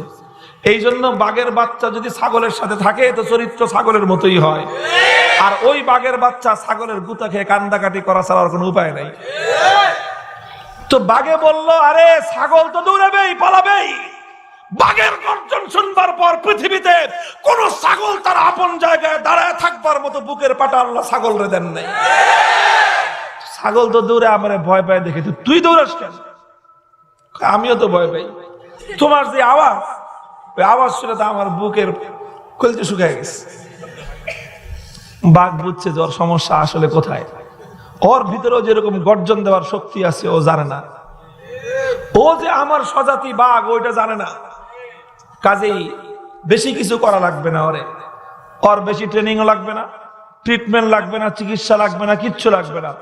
ওরে খালি বুঝাই দিতে হবে ওর আত্মপরিচয়টা, তুই কে, তোর শক্তির উৎস কোথায়। তুই অপেক্ষা করতেছ যেদিন তোর মাথায় সিং গজাবে তুই ওদিন গুদাগুদি করবি। গাদা জানে কথা, তোর মাথায় কোনোদিন সিং গজাবে রে? আর তুই কি সিং দিয়ে গুদাগুদি করে ছাগলের সাথে, বাকি সিং দিয়ে গুজাগুদি করে? তো বড় বাঘটা এবার ছোট বাঘটা ধরে নিয়ে গেছে একটা পুকুরের ঘাটলায়, স্বচ্ছ টলটলে পানি, বনের পুকুর। যা বলছে যা পুকুরের ঘাটলায় পানি খায়। এখন তো পুকুরে যায় না, থাকছে তো সারা জীবন কার সাথে? ছাগল তো ঘাটলায় নেমে পানি খায় না, চুঙ্গার মধ্যে পানি খায়। তো এটাও চুঙ্গার মধ্যে পানি খাওয়া অভ্যাস, ঘাটলায় নামতে চায় না। তো বড় বাঘ দিয়েছে ধমক, জলদি নামলে কিন্তু ওর গার মটকায় খাবো। এখন ধমক শুনে নামছে পুকুরের ঘাটলায়। যেই নামছে তো চেহারা ভেসে উঠছে পুকুরের পানিতে, চেহারা ভেসে উঠছে। আগে কোনোদিন এই বাঘের বাচ্চা নিজের চেহারা দেখে নাই, আজ প্রথম সে নিজের চেহারা দেখতেছে। নিজের চেহারা দেখে তো প্রথমে নিজেই ভয় পেয়ে গেছে, সে তো ভয়ঙ্কর জিনিস। তো পরে লক্ষ্য করে দেখে যে আমারই চেহারা, এবং আমার চেহারা দেখা যায় যে ওস্তাদের মতো, যার ভয় আমরা সবাই দৌড়াইতেছি আমার মতো, আর তার মতো দেখা যায় আমারে। তখনই তো ওর ভাবসা বদলে গেছে, ও এখন অন্যরকম ভাবে হাঁটে, বুক ফুলে হাঁটে। তো উপরে উঠে আসছে, বাঘে বলে, জিজ্ঞেস করে কিছু দেখছিস? দেখছি। কি দেখছিস? আমার চেহারা দেখছি। বাঘে তো বুঝছে যে লাইন মতো ঢুকছে ও কথা। তুই যে তোর চেহারা দেখলি, তোর চেহারা কি ছাগলের মতো? কয় না ওস্তাদ, আমার চেহারা তো তোমার মতো, আমার চেহারা তো ছাগলের মতো না। বাঘটা এবার বলে যে হ্যাঁ, এবার তুই লাইন মতো আসছিস, তোর চেহারা আমার মতো, এবং আমি আর তুই আমরা হলাম এক জাত, আর আমাদের জাতের নাম হলো বাঘের জাত। বাঘের জাতকে আল্লাহ পাক দুনিয়াতে কোনো ছাগলের গুতা খেয়ে কান্নাকাটি করবার জন্য সৃষ্টি করেন নাই। তুই কান্দাস যে ছাগলের মাথায় শিং আছে, তোর মাথায় শিং নাই, গাদা জানি কোথাকার, তোর মাথায় শিং হবে না। বাঘকে আল্লাহ পাক রব্বুল আলামিন বাঘের শক্তি শিংয়ের মধ্যে রাখেন নাই, ছাগলের শক্তি শিংয়ের মধ্যে। বাঘের শক্তি তার মাথার মধ্যে নয়, বাঘের শক্তি তার শিংয়ের মধ্যে নয়, বাঘের শক্তি হলো তার পাঞ্জার মধ্যে, বাঘের শক্তি হলো তার দাঁতের মধ্যে, বাঘের শক্তি হলো তার গর্জনের মধ্যে। আরে বাঘের বাচ্চা বাঘ, দাঁড়া, একটা গর্জন ছাড়, তোর শিং রাখবে না। হাজার শিং বলা ছাগল, লক্ষ কোটি ছাগল তোর এক বাঘের হুঙ্কারে পালানোর পথ খুঁজে পাবে না।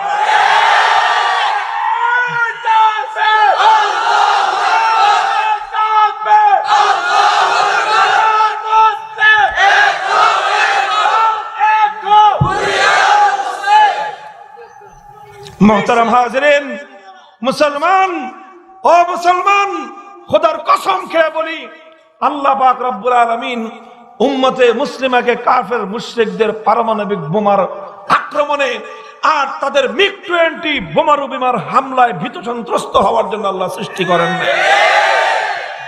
আমরা ভীত সন্ত্রস্ত যে আমেরিকার হাতে এত অস্ত্র আছে, পশ্চিমাদের হাতে এত অস্ত্র আছে, ইসরায়েল এমন সামরিক শক্তিশালী, মায়ানমার এত সামরিক শক্তিশালী, সামরিক শক্তির ক্যালকুলেশন দেখায়। বাংলাদেশে একটা দালাল পত্রিকা আছে, মায়ানমার আর বাংলাদেশের সামরিক শক্তির ভারসাম্য দেখায়। আরে বহু আগেই মুসলমান প্রমাণ করে সেরেছে, মুসলমান শুধু সামরিক শক্তির বলে কোনোদিন যুদ্ধ করে নাই। যদি সামরিক শক্তি দিয়ে মুসলমান যুদ্ধ করত, 313 জন অস্ত্র ছাড়া নিরস্ত্র সাহাবায়ে কেরামের হাতে বদরের যুদ্ধের বিজয়ের ঝান্ডা উঠতো না। মুসলমান যদি সামরিক শক্তি দিয়ে লড়াই করত, মাত্র 3000 মুসলমানদের হাতে 15,000-এর বহুজাতিক বাহিনী খন্দকের যুদ্ধে করুণ ভাবে পরাজয় বরণ করত না। মুসলমান যদি সামরিক শক্তি দিয়ে লড়াই করত, মাত্র 1.5 লক্ষ সৈনিক দিয়ে খলিফা ওমর পৃথিবীর উত্তর থেকে দক্ষিণ মেরু পর্যন্ত বিজয় করতে পারত না। ইতিহাস পড়েন, খলিফা ওমরের যুগে মুসলমানদের সামরিক বাহিনীর সদস্য কত ছিল। আরে সমস্ত গোটা মুসলিম সেনাবাহিনীকে জড়ো করার পরেও কাদেসিয়ার যুদ্ধে মুসলমানদের সৈনিক সংখ্যা ছিল মাত্র 40,000। হযরতে আবু উবাইদা ইবনে জাররাহর নেতৃত্বে রোমানদের সঙ্গে সবচেয়ে বড় যুদ্ধ যেটা হয়, সমস্ত মুসলিম সৈনিক একত্রিত করবার পর সৈনিক সংখ্যা হয়েছিল 40,000, আর তখন রোমানদের সংখ্যা হলো 2.5 লক্ষ।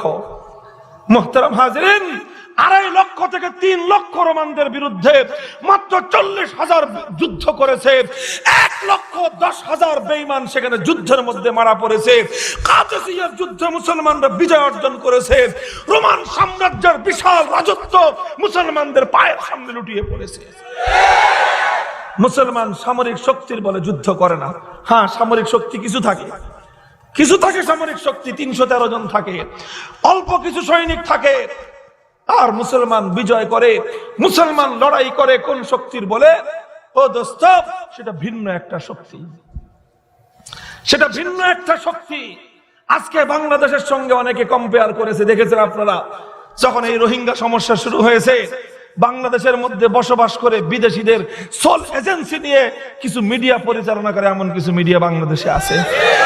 ওরা দেখায় যে বাংলাদেশের এতগুলো অস্ত্র, মায়ানমারের এতগুলো, বাংলাদেশের সৈনিক এত, মায়ানমারের সৈনিক এত, সুতরাং বাংলাদেশ মায়ানমারের সঙ্গে গরম চোখে কথা বলতে পারবে না। গাধার দল জানে কথাকার।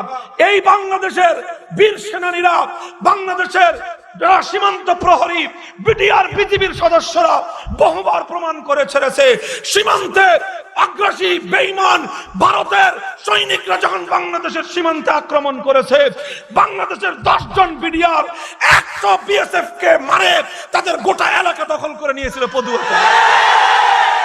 ইতিহাস 1400 বছর আগেরটা বলতেছি না, 1400 বছর আগের না, এই বাংলাদেশের ইতিহাস বলতেছি। এখনো যান, বাংলাদেশের বিজিবিরা আমাদেরকে বলেছে, বিডিআরদের কাছ থেকে আমরা শুনেছি, দিনাজপুরের পদুয়াতে বিভিন্ন অঞ্চলে যখনই কোনো এলাকায় সীমান্তে উত্তেজনা দেখা দিয়েছে, আমাদের বিডিআর যুবকরা বলে যে হুজুর বলবো কি, যদি শুধু আমাদেরকে ক্ষমতা দিত, ঠিক আছে তোরা যুদ্ধ করে যতদূর পারিস আগায়া যা, তাহলে এই বিশাল ভারতের এলাকা দখল করতে আমাদের 24 ঘন্টা লাগতো না। এখনো পর্যন্ত বাংলাদেশের মুসলমান হওয়ার কারণে তাদের মধ্যে যতটুকু ঈমান আছে, যতটুকু ঈমানি শক্তি আছে, আসলটা থাকলে তো কোনো কথাই ছিল না, যা আছে সব শেষ হয়ে যাওয়ার পরেও এখনো আমরা বলি বাংলাদেশ আর মায়ানমার যদি যুদ্ধ হয়, বাংলাদেশ মানবতার পক্ষে, মায়ানমার অসভ্যতার পক্ষে, বাংলাদেশ মজলুমের পক্ষে, মায়ানমার জালিমের পক্ষে। মজলুমের পক্ষ সবসময় বিজয় অর্জন করে, জালিম কোনোদিনও পারে না। মায়ানমার পারবে না বাংলাদেশের সঙ্গে। কাজেই কথা বুঝতে হবে, মুসলমানদের হিসাব সবসময় সামরিক শক্তি দিয়ে হয় না। MiG-20 বোমারু বিমান দিয়ে মুসলমানদের শক্তিকে পরিমাপ করা যায় না, কারণ মুসলমানদের শক্তি থাকে ভিন্ন কোথাও। কথা ঠিক না বেঠিক? মুহতারাম হাজিরিন, বলতেছিলাম, ও মুসলমান, আল্লাহ পাক রব্বুল আলামিন আমার জন্য আর তোমার জন্য ভিন্ন একটা শক্তি তৈরি করেছেন। কিন্তু বড় দুঃখ আর পরিতাপের ব্যাপার হলো এই, ও মুসলমান, আজকে আমরা সব চিনেছি, সব জেনেছি, আমরা জেনেছি এখন উন্নতি করতে হলে ডিজিটাল প্রযুক্তি লাগবে। আমরা বুঝেছি এখন উন্নতি করতে হলে কম্পিউটার লাগবে। আমরা বুঝেছি এখন উন্নতি করতে হলে ডিজিটাল প্রযুক্তি আমাদের প্রয়োজন পড়বে। ডিজিটাল উন্নতি ছাড়া নাকি জাতির উন্নতি হবে না। মুহতারাম হাজিরিন, বলবো ভালো কথা, ডিজিটাল প্রযুক্তির দরকার আছে, ডিজিটাল উন্নতিরও দরকার আছে, কিন্তু একটা ডিজিটাল রোবটের পিছনে দরিদ্র বাংলাদেশের 12 কোটি টাকা খরচ করবার কোনো দরকার নাই। এটা দরকার আছে, ডিজিটাল উন্নতি করি আমরা, কোনো আপত্তি নাই। আমার মাদ্রাসা, আমার স্কুলের ছেলেদেরকে কম্পিউটার ট্রেনিং দেই, তাদের হাতে হাতে আমরা ডিজিটাল প্রযুক্তি তুলে দেই, সব করি, কিন্তু এই ভাওতাবাজি সোফিয়ার পিছনে কোটি কোটি টাকা থাকা, এরকম ভাবে অকাতরে ঢেলে দেওয়া, এটা আজকে উম্মতে মুসলিমার বড় ভুল। আর একজন নাগরিকত্ব দিয়ে দিছে, এটা মুসলমান কিসের তালে নাচতেছে আল্লাহই জানে। রোবট পিছন দিক দিয়ে একটা তার লাগানো আছে, এই তারের মাধ্যমে তাকে কিছু ইনস্ট্রাকশন দেওয়া আছে, ইনস্ট্রাকশন অনুযায়ী কথা বললে তার কাছ থেকে রিপিট আসে। এটা তো আমাদের প্রত্যেক মোবাইলের মধ্যে ভয়েস কমান্ড আছে। আপনি ভয়েস কমান্ড দিয়ে জিজ্ঞাসা করেন মামুনুল হক, সঙ্গে সঙ্গে আমার নাম, আমার পুরো ডিটেলস সহ লিখিত আপনার সামনে ডাটা চলে আসবে, আসবে না? প্রত্যেকটা অ্যান্ড্রয়েড সেটের মধ্যে আছে।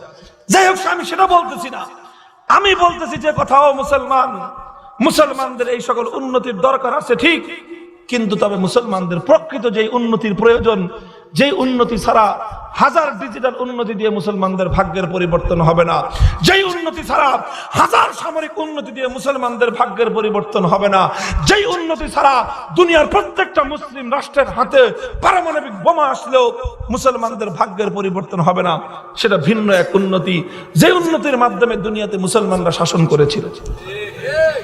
কি সেই শক্তির উৎস? আখেরি কথা বলতেছি। ও দোস্ত, যখন মুসলমানরা তৎকালীন পারস্য শক্তি রোমান সাম্রাজ্য সুপার 2 পাওয়ারের সঙ্গে লড়াই করে, আর প্রত্যেকটা রণাঙ্গনে যখন রোমান সৈনিকেরা মুসলমানদের হাতে করুণভাবে এবং নির্মমভাবে তারা পরাজয় বরণ করে, শোচনীয়ভাবে যখন তারা পরাজিত হয়, একদিন রোম সম্রাট তার বাহিনীর অভিজ্ঞ বৃদ্ধ সদস্যদেরকে ডাকলো, বড় বড় অফিসারদেরকে ডেকে রুদ্ধদ্বার বৈঠকে বসলো, জিজ্ঞাসা করলো, হে আমার বড় বড় সেনা কর্মকর্তারা, জবাব দাও, মুসলমানদের সঙ্গে তোমরা কেন যুদ্ধে কুলায় উঠতে পারো না? মুসলমানদের হাতে এমন কোন শক্তি আছে যেই শক্তি তোমাদের হাতে নাই? আর তোমাদের হাতে কোন এমন শক্তির অভাব আছে যেই শক্তি মুসলমানদের হাতে আছে? আমি জানতে চাই। তোমরা সংখ্যায় বেশি, আমাদের সেনাবাহিনী অনেক বড়, আমাদের সেনাদের সৈনিকদের অস্ত্র ট্রেনিং তাদের উন্নত, সব দিক থেকে আমরা বেশি, আমরা উন্নত, কিন্তু যতগুলো যুদ্ধ হয় প্রত্যেকটা যুদ্ধে আমরা মুসলমানদের হাতে শোচনীয়ভাবে পরাজিত হই। কোন শক্তির বলে আজকে মুসলমানরা অপরাজেয়? কোন শক্তির কারণে আজকে আমরা তাদের কাছে প্রত্যেকটি রণাঙ্গনে পদানত? জবাব দাও দেখি, তোমরা যারা মুসলমানদের সঙ্গে লড়াই করেছো। কেউ কোনো কথা বলে না, গোটা মজলিস পিংপতন নীরব। একজন বৃদ্ধ সৈনিক দাঁড়িয়ে বলল, জাহাপনা গুস্তাখি মাফ করবেন, যদি আমাকে অভয় দেন, আমি বিভিন্ন রণাঙ্গনে মুসলিম বাহিনীর সঙ্গে লড়াই করেছি, আমাদের মধ্যে আর মুসলমানদের মধ্যে শক্তির তারতম্যটা কোথায় আমি খুঁজে বের করেছি। যদি আমাকে আপনি অভয় দেন তাহলে আমি প্রশ্নের জবাব দিতে পারি। রোম সম্রাট বলল যে হ্যাঁ, এই প্রশ্নের জবাব শুনবার জন্যই তো আমি আজকের মজলিস ডেকেছি। বৃদ্ধ সৈনিক বলে, আমি বিভিন্ন রণাঙ্গনে দেখেছি মুসলমানদের সঙ্গে যে আমাদের যে পার্থক্যটা সেটা হলো এই, যখন প্রতিদিন সন্ধ্যাবেলায় যুদ্ধ স্থগিত হয়ে যায়, আমাদের সৈনিকেরা আমাদের ব্যারাকে ফিরে আসে, মুসলমানদের সৈনিকেরা তাদের তাঁবুতে ফিরে যায়, আমাদের সেনা ছাউনিগুলোতে নাচ আর গানের আসর জমে, মদ্যপান হয়, উত্তাল তরঙ্গ, উত্তাল নৃত্য হয়, রাত গভীর পর্যন্ত নাচ আর গানের আসর থাকে। এভাবে রাত গভীর পর্যন্ত নাচ গান আর উত্তাল নৃত্যের মাধ্যমে আমাদের কেটে যায়। এরপরে একে একে করে সবাই ঘুমের মধ্যে বিভোর হয়ে যায়। রাত পেরিয়ে কোন দিক দিয়ে সকাল হয়ে গেছে খবর নাই। যখন পূর্ব দিগন্তে সূর্য উদিত হয়ে সূর্যের তাপ যখন বেড়ে যায়, গরম বাতাস লাগলে তখন আমাদের ঘুম ভাঙে। এই হলো আমাদের অবস্থা। এরপরে যখন আমরা যুদ্ধের দামামা শুনি, যুদ্ধের নাকারা যখন আমরা শুনতে পাই, আমাদের বুকগুলো ভয়ে থরথর করে কাঁপে। আমরা চিন্তা করি যে কিভাবে আমি বেঁচে থাকবো, আমার নিজের জীবন নিয়ে আমি কিভাবে আত্মরক্ষা করব, সেটাই থাকে আমাদের বড় চিন্তা। এই হলো হয় আমাদের অবস্থা। আর উম্মতে মুসলিমার সৈনিকদের অবস্থা কি হয়? ওরা রাত গভীর পর্যন্ত নাচ গান আর মাতাল উত্তাল নৃত্য তারা দেখে না, নৃত্য তারা দেখে না, গান বাজনার আসরে তারা মজমা জমায় না, বরং তারা রাতের প্রথম প্রহরে ঘুমিয়ে পড়ে। রাতের তৃতীয় প্রহর যখন এসে যায়, শেষ রাত যখন শুরু হয়ে যায়, তখন মুসলমানরা আর ঘুমে বিভোর থাকে না। এক একটা মুসলিম সৈনিক তখন ঘুম থেকে উঠে পড়ে। সমস্ত মুসলমানরা ঘুম থেকে জাগ্রত হয়ে তারা উজু করে তাহাজ্জুদের জায়নামাজে দাঁড়ায়, দীর্ঘ দীর্ঘ কোরআনের তেলাওয়াত করে। কোরআনের তেলাওয়াতের সেই সুমধুর ধ্বনিতে গোটা মুসলমানদের তাবু মুখরিত হয়ে যায়। আর আল্লাহর দরবারে সেজদায় লুটিয়ে পড়ে এক একজন মুসলিম সৈনিক এমন ভাবে রোনাজারি শুরু করে দেয়, চোখের পানিতে তারা এমন ভাবে বুক ভাসায়। হঠাৎ কোন নতুন মানুষ যদি রাতের বেলায় মুসলিম তাবুর পাশে এসে দাঁড়ায়, তাহলে সে ভুল করবে। সে মনে করবে এখানে কোনো সৈনিকরা থাকে না, বরং এখানে যারা থাকে তারা হলো শুধু ফকির আর সন্ন্যাসীর দল, যারা শুধুমাত্র কান্নাকাটি করা ছাড়া দুনিয়াতে আর কিছুই জানে না। তারা দুনিয়া বিরাগী, তারা দুনিয়ার সঙ্গে এদের কোনো সম্পর্ক নাই, এটাই মনে করবে রাতের বেলার এদের কান্নার আওয়াজ শুনলে। এভাবে এদের রাতটা পার হয়ে যায়। যখন পূর্ব দিগন্তে সূর্য উদিত হয়, ও দোস্ত, আর যুদ্ধের দামামা বেজে ওঠে। এক একজন মুসলমান সৈনিক আল্লাহর দ্বীনের ঝান্ডা নিয়ে ঘোড়ার উপর সওয়ার হয়ে, এক হাতে তরবারি আর এক হাতে ঢাল নিয়ে ঘোড়ার উপর যখন তারা সওয়ার হয়, তখন যদি ওদের চোখের দিকে কেউ তাকায়, তাহলে মনে করবে এই চোখ দিয়ে কোনোদিন কান্না কি জিনিস এরা জানে না। ওদের চোখের দিকে তাকালে মনে হয় এক একটা মুসলিম সৈনিকের চোখ দিয়ে যেন জ্বলন্ত আগুন বের হয়। আর তারা এমন ভাবে যুদ্ধের ময়দানে নামে, আল্লাহর দ্বীনকে তারা এত বেশি ভালোবাসে, আল্লাহর জমিনের মধ্যে আল্লাহর দ্বীন কায়েম করবার জন্য এরা নিজেদের জীবনকে উৎসর্গ করে শাহাদাতের মৃত্যুর জন্য ওরা এমন ভাবে পাগল পারা হয়ে থাকে। আমরা আমাদের জীবনকে যত বেশি ভালোবাসি, এক একটা মুসলিম সৈনিক আল্লাহর দ্বীনের জন্য শহীদ হয়ে জীবন দেওয়াকে তার চেয়ে বেশি ভালোবাসে। হুম রুহবানুল লাইল ওয়া ফুরসানুন নাহার, হুম রুহবানুল লাইল ওয়া ফুরসানুন নাহার। মুসলমানদের বৈশিষ্ট্য হলো মুসলমানরা রাতের বেলায় তাহাজ্জুদ গুজার, আবার মুসলমানরা দিনের বেলায় হলো সংগ্রামী মুজাহিদ ঘোড়সওয়ার। এই মুসলমান যারা রাতের বেলায় চোখের পানিতে বুক ভাসায়, দিনের বেলায় ওই মুসলমান নিজের বুকের রক্ত দিয়ে খোদার জমিনকে রাঙায়। হে পারস্য সম্রাট, হে রোমান সম্রাট, হে জাহাপনা, পরিষ্কার আমি আমার অভিজ্ঞতার কথা বলে দেই, যতদিন পর্যন্ত মুসলমানদের মধ্যে এই দুই বৈশিষ্ট্য থাকবে, রাতের বেলায় ওরা চোখের পানি ছেড়ে দিয়ে খোদার কাছে আল্লাহর কাছে সাহায্য চাইবে, রাতের বেলায় চোখের পানি ছেড়ে দিয়ে জায়নামাজকে ভিজাবে, রাতের বেলায় চোখের পানিতে তারা নিজেদের বুক ভাসাবে, খোদার কাছে ফরিয়াদ করবে।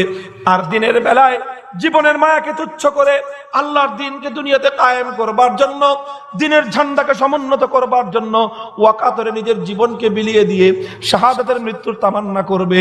রোম সাম্রাজ্য কেন, পৃথিবীর সমস্ত সাম্রাজ্য ঐক্যবদ্ধ হয়েও এই মুসলিম বাহিনীর অগ্রযাত্রাকে কেউ রোধ করতে পারবে না। এটা আমার কথা নয়, এটা কোনো মুসলমানের মন্তব্য নয়। ও মুসলমান, এটা হলো একজন রোমান সৈনিকের মন্তব্য, মুসলিম শত্রুদের মন্তব্য। আজ থেকে ১৫০০ বছর আগে মুসলমানের শত্রুরা চিহ্নিত করেছিল মুসলমানদের শক্তির প্রকৃত উৎস কোথায়। মুসলমানদের প্রকৃত শক্তির উৎস এখানেই। মুসলমান, আসো আবার আমরা সেই বাঘের জাতি, সে জাতির নিজেদের আত্মপরিচয় বুঝবার চেষ্টা করি। আসো ঘরগুলোতে আজ আবার আমরা আমাদের ঘরগুলোকে তাহাজ্জুদের ঘর বানাই। আজকে মুসলমানদের ঘরের কি অবস্থা? রাত 12টা থেকে 1টা পর্যন্ত স্টার জলসার সিনেমাই তো শেষ হয় না। স্টার জলসার ডুগডুগি বাজে মুসলমানদের ঘরগুলোতে। বাপ মা ছেলে মেয়ে সবগুলো একলাগ হলে ন্যাংটা নাচ দেখে, নৃত্য দেখে, অবৈধ প্রেমের অশ্লীল কাহিনী দেখে। এই তো হলো মুসলমানদের অবস্থা, কথা ঠিক? রাত 12টা 1টা 2টা পর্যন্ত চলছে ধুমধারাক্কার নাচ আর গান। আল্লাহ না করুন যদি কোনো বিবাহ শাদীর অনুষ্ঠান চলে আসে, তাই তো আর কোনো কথাই নাই। কার কত টাকা আছে তখন দেখা যায়। কোনখান থেকে ব্যান্ড পার্টি ভাড়া করে এনে ধুমধারাক্কার ব্যান্ড পার্টির ডুগডুগি বাজানোতে গোটা এলাকায় জাহান্নাম কায়েম করবে। কোন মানুষ যেন ঘুমাইতে না পারে। নামাজ তো দূরের কথা, নামাজ পড়বার দরকার নাই, কোরআন তেলাওয়াতের দরকার নাই, ব্যান্ড চোর ধুমধারাক্কার আওয়াজে গোটা এলাকায় কিয়ামত কায়েম হয়ে যায়। এই তো হলো মুসলমানের অবস্থা। রাত 1টা 2টা পর্যন্ত চলছে আড্ডাবাজি। যাদের ঘরের মধ্যে স্টার জলসা নাই, যাদের ঘরের মধ্যে আপনার কি করে ডিশ কালেকশন নাই, ডিশ কানেকশন নাই, অসুবিধা নাই।